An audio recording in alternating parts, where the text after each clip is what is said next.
ஐஐடிக்கான நுழைவுத் தேர்வு எழுதி நீங்கள் தேர்ச்சி பெறலை. அதற்கு பிறகு அந்த நுழைவுத் தேர்வுக்கான ஜேஇக்கான சேர்மனாக இருந்தீங்க. இன்றைக்கி ஐஐடியோடைய இயக்குனராகவும் இருக்கிறீங்க. இந்த ஜேர்னியை சுருக்கமாக மாணவர்களுடைய உத்வேகத்துக்காக. அதாவது வாழ்க்கையில் வந்து நம்ம ஏதாவது ஒன்று அடையணும்னு நினச்சி அதுக்காக பிரயத்தனப்பட்டோம்னா அது வந்து கிடைக்கணும்னு நினச்சி பிரயத்தனப்படக்கூடாது. அதுக்காக என்னோட முழுமையான எஃபர்ட்டை பண்ணுறேன்னு சொல்லி நம்ம பண்ணோம். அதான் கீதையில் சொல்லியிருக்காங்க, நீ வந்து பலனை எதிர்பார்க்காம கர்மாவை பண்ணு.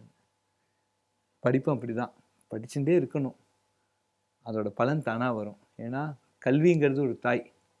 அந்த தாயை நம்ம வந்து அவங்க வழியில் நம்ம போனோம்னா அந்த தாய் நம்மளுக்கு எந்த தாயும் மகனையோ மகளையோ குழந்தைய கைவிட்டதாட்டு கிடையாது.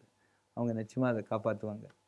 அதனால் கல்வி தாயை நம்ம போற்றி அந்த மரியாதையை கொடுத்து அவங்க சொல்லத்தை நம்ம கேட்டுன்னு போகணும். இதுதான் என்னோட ஒரு நுழைவுத் தேர்வில் வாய்ப்பு இல்லைனாலும் சோர்ந்துடக்கூடாது. ஒன்றுமே கூடாது, ஜாலியாக இருக்கணும். ஃபெயிலுங்கிறத எனக்கு அப்துல் கலாம் ஐயா தான் எனக்கு வந்து மானசீக குரு. ஃபெயிலுங்கிறதுக்கு அழகாக அவர் போட்டார், ஃபர்ஸ்ட் அட்டெம்ப்ட் இன் லேர்னிங்.